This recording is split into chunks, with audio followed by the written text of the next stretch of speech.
Бисмилла, вальхамдулиллах, вассалату вассаламу аля расулиллах. Урматтуу мусулман бир тууганым, азан айтылып бүткөн соң эки дуа бар, эки зикир бар. Пайгамбарыбыз саллаллаху алейхи вассалам ким мына ушул зикирдин биринчисин айтып жүрө турган болсо, ал адамга кыямат күнүндө менин шафаатым болот деп айткан. Ал эми экинчи дуа зикирди пенде кылып жүрө турган болсо, ал инсандын күнөөсү кечирилет деп пайгамбар саллаллаху алейхи вассалам өзү уада берген. Албетте Аллах Таала жана анын пайгамбары бир нерсеге уада бере турган болсо, ал уадасын сөзсүз түрдө аткарат, ага каршы чыкпайт. Эми биз ушул дуалар өтө тилге жеңил болгон дуалар жаттап айтып жүрө турган болсок, биринчисинде кыямат күнүндө бизге пайгамбар саллаллаху алейхи вассаламдын шафааты жетет. Экинчисинде биздин билип дагы, билбей дагы кылган ката кемчиликтерибиз кечирилип турат. Бул дуа азан айтылып бүткөн соң кайсыл учурда болсо деле сиз айтып берсеңиз болот. Көчөдө басып бараткан болсоңуз деле, же базарда соода кылып аткан болсоңуз деле, же башка өзүңүздүн иштериңиз менен жүргөн болсо деле, ушул дуаны азан айтып бүткөн соң, азанды уккандан кийин ушул дуаны айтып кое турган болсоңуз, анда пайгамбар саллаллаху алейхи вассалам өзүнүн хадисинде кабар берген соопторго сиз ээ болосуз. Эми биринчи дуага келе турган болсок, ан Жабирин радиаллаху анху анна Расулуллах саллаллаху алейхи вассалам кала. Жабир радиаллаху анху, андан Аллах Таала разы болсун, пайгамбар саллаллаху алейхи вассалам айтты дейт. Мен кала хина ясмау нидаа. Ким азанды уккан соң, азан айтылып бүткөн соң, бул дуаны айта турган болсо, Аллахумма рабба хазиги да'ва ат-тамма вас-салатул қаима ати Мухаммадан ал-васила вал-фадила ва ба'аску мақама Махмудан лади вa'адтаху деп ушул дуаны кылган болсо, халлат лаху шафаати яумал қияма. Бул адамга кыямат күнүндө менин шафаатым жетет деп пайгамбар саллаллаху алейхи вассалам айтып атат. Равахул Бухари. Бул хадисти имам Бухари чыгарган. Эми экинчи хадиске келе турган болсок, ан Саид ибн Абу Ваккас радиаллаху анху ани наби саллаллаху алейхи вассалам кала. Саид ибн Абу Ваккас, Аллахтан разы болсун, пайгамбар саллаллаху алейхи вассалам айтат: Мен кала хина ясмаул муаззин. Ким азанчыны уккандан кийин, азанчы азан айтып бүткөн соң, ушул дуаны айта турган болсо, Ашхаду ан ла илаха иллаллаху вахдаху ла шарика лах ва анна Мухаммадан абдуху ва расулуху радиту биллахи раббан ва би Мухаммадан расулан ва бил ислами динан деп айта турган болсо, куфира лаху занбуху, анын жасаган күнөөлөрү кечирилип кетет, жасаган күнөөлөрүнө кафарат болот, анын күнөөлөрү өчүрүлүп кетет деп пайгамбар саллаллаху алейхи вассалам айтат. Равахул Муслим. Бул хадисти имам Муслим чыгарган. Эми урматтуу мусулман бир тууганым, биринчи хадисте пайгамбар саллаллаху алейхи вассалам өзүнүн шафаатын бизге уада кылып берип атат. Албетте кыямат күнү ушундай оор, коркунучтуу күн болот. Бул күндө ар ким өзүнүн жакынынан, өзүнүн туугандарынан, өзүнүн досторунан качып калган күн болот. Жада калса өзүнүн бала чакасынан, өзү менен бирге жаткан жубайынан да качып кала турган күн болот. Жада калса өзүнүн бир туугандарынан, өзүнүн ата энесинен дагы качып калган күн болот. Мына ушундай оор күн болот. Инсан кимге барып жардам сурасам экен, кимден барып көмөк алсам экен деп, ушинтип өзүнө бир көмөкчү, жардамчы издеп калат. Мына ушундай оор күндө пайгамбар саллаллаху алейхи вассалам айтып атат: Ким ушул дуаны айтып жүрө турган болсо, мен ага жардамчы болом дейт. Мен ага шафаатчы боломун дейт. Эгерде ал адамдын таразадан соолу жетпей калган болсо, мен ага шафаатчы болом деп атат. Ал адам тозокко түшүп калган болсо, мен ага шафаатчы болом деп атат. Ал адам Аллах Тааланын эсеп кысапка тартылып, соолу менен күнөөлөрү бирдей болуп бейишке кире албай жаткан болсо, мен ал адамга барып шафаатчы болуп, бейишке киришине себепкер болом дейт. Жана дагы кайсы бир адам бейишке кирип, даражасы бийиктери көтөрүлбөй калган болсо, мен адамга шафаатчы болуп, кыямат күн даражасынын дагы бийик болушуна Аллах Таала менен ортомчу болуп, ага шафаатчы болуп берем деп пайгамбар саллаллаху алейхи вассалам өзү бул хадисинде уада кылып атат. Урматтуу мусулман бир тууганым, бул дуа тилге аябай жеңил.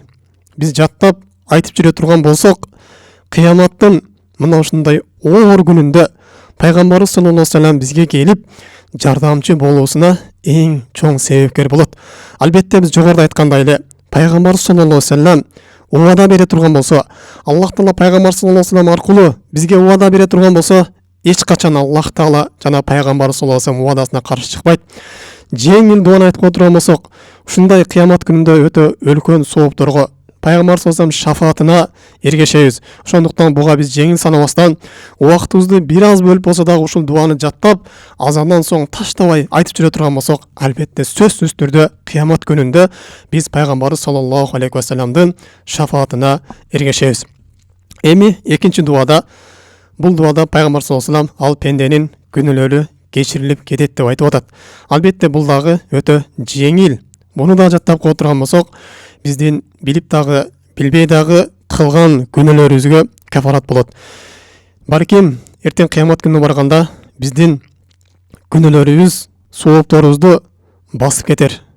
Мына ошондо биз ушул дуаны айтып жүргөн болсок, ушул дуа себептүү биздин күнөөлөрүбүз азайып, кайра биздин соопторубуз таразадан оордук кылып күнөөлөрүбүздү басып кете турган болсо, биз үчүн өтө чоң жеңиш болот. Жана ошондой эле бул күнөөлөр биздин жүрөктөргө карадак пайда кылат. Биз ар 5 убак сайын ушул азан уккан соң ушул дуаны айтып тура турган болсок, биздин жүрөктөрүбүз тазарып турат. Жанагы жүрөктөгү кара дактарыбыз өчүп турат. Бирөөгө болгон жек көрдүбүз, бирөөгө болгон хасатыбыз, бирөөгө болгон көралбастыгыбыз, ушундай нерсе биздин жүрөктөрүбүздөн өчүп турат эгер ушул дуаны айтып жүрө турган болсок. Жана ошондой ушун менен биргеликте биздин иманыбыз күч алат, биздин жүрөктөрүбүз нурга толот. Жана ибадатка болгон биздин жүрөгүбүз ачылат. Ибадатка болгон биздин хузугубуз, жүрөгүбүздөгү якин күчөйт. Качан биз күнөөлөрдөн таза боло турган болсок, ал эми күнөөлөрдөн бизди тазалаштык эң чоң себепкер боло турган мына ушул жогоруда айткан дуа экен. Демек, урматтуу мусулман бир тууганым, биз азан уккан соң бул эки дуаны таштабай айтып жүрүшүбүз керек. Бул дуаларга жеңил карап алышыбыз керек. Албетте Аллах Таала бизге жеңил кылып койгон, тилибизге гана жеңил, бирок булардын сообу биздин акылыбыз жетпей турган ушундай оор сооптор. Жана пайгамбар саллаллаху алейхи айтат: "Ад-дуау ла юрадду байнал азани ва лиқома." Азан менен кооматтын ортосундагы дуалар кайтарылбайт дейт. Биз азан уккан соң кооматка чейин дуа кыла турган болсок, биздин дуаларыбыз кайтарылбастан кабыл болот. Кандай дуа болсо дагы биз кыла беришибиз керек. Албетте дуада ошол шарият кайтарбаган маанилер болуш керек ичинде. Өзгөчө пайгамбар саллаллаху алейхи вассалам ушунун азан менен кооматтын ортосундагы дуада Аллах Тааладан кечиримин сураган, Аллах Тааладан кыямат күнүнүн азапка албаштыгын сураган, Аллах Тааладан кыямат күнүндө аны күнөөдөн тазалоосун сурап дуа кылчу эле. Аллах Таала баарыбызга бул дуаны жеңил кылган болсун, бул дуада убада кылган сооптор кыямат күнүндө берген болсун. Эми урматтуу мусулман бир тууганым, бул дуалардын маанисине дагы кыскача келип кое турган болсок, кыргызча маанисинде. Биринчи дуанын мааниси кыскача айтабыз. Албетте булар өтө терең мааниге ээ болгон дуалар. Аллахумма робба хазиги даавати тааммадит. Аллахым, сен бул чакыруунун, азандын робусусун. Толук болгон сөз, азанын чакыруунун сен робусусун дейт. Жана вассалатул коима, туруучу намаздын, азыр окула турган намаздын, жана Адам алейхиссаламдан баштап кыямат күнүнө чейин келе турган бардык намаздардын робусу сенсин. Намаздар сен үчүн гана не окулат дейт.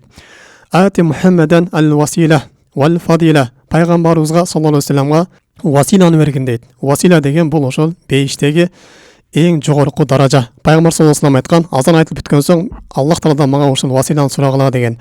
Ал-васила бир гана пендеге берилет. Мына ошол пенде менмин деп үмүт кыламын дейт. Вал фадила деген жана пайгамбар саллаллаху алейхи вассаламга башкаларга берилбеген ошол өзгөчөлүктөрдү бергин дейт. Ва баасқа мақама махмуда. Жана пайгамбар саллаллаху алейхи вассаламды өзүң мактаган, өзүң убада кылып мактаган орунда тирилткиниң, мына ошого жеткиргиң дейт. Бул Аллах Таала мактаган орун кыямат күнүндө калай эсеп кысап баштоо үчүн Аллах Таала менен ортодо шафаатчы болот. Бул шафаатты башка пайгамбарлар биз шафаатчы боло албайбыз деп үзүр айтышат. Мына ошол орунда пайгамбар саллаллаху алейхи вассалам өзү бар шафаатчы болот. Бул жерде пайгамбар саллаллаху алейхи вассаламды бардык калай калк мактай турган орун. Мына ошол орунга пайгамбар саллаллаху жеткирген, мына ошол орунда пайгамбар саллаллаху тирилткин деген мааниси.